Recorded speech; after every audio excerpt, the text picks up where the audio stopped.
Donc, tout ça pour dire que chaque rencontre, chaque personne est différente et t'as pas l'art et la manière. Il faut juste, enfin moi, pour moi, j'ai étudié, enfin étudier c'est un grand mot.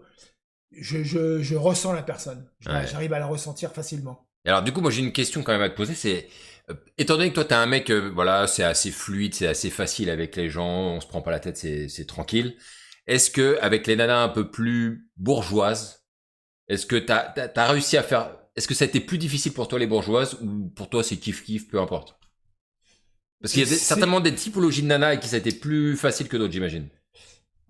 c'est pas ma came, entre guillemets. Ouais, La vraiment bourgeoise que j'ai rencontrée, c'était la femme sur les marchés. ouais. Mais en fait, la bourgeoisie, elle l'a laissé au placard quand on était ensemble. Hein, Hmm. parce que là, elle accrochait son apparat au porte-manteau, puis là, elle se lâchait. Hein, Ouais. parce que c'était une femme quand même qui avait un certain âge. Elle avait 45 ans à l'époque. Hmm. D'accord. Donc une femme qui avait du vécu. Bien plus Et vieille que toi, du bien coup, plus vieille que moi. à l'époque.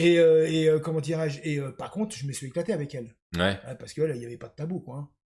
Ah ouais. Ouais, non, non, c'était se lâcher complètement. Je pense que le côté sexe qu'on a vécu tous les deux, elle devait plus l'avoir avec son mari.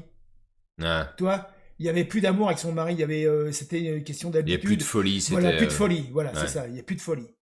Et c'est ce qu'il faut préserver dans un couple aussi, ça. Ah, c'est dur, hein.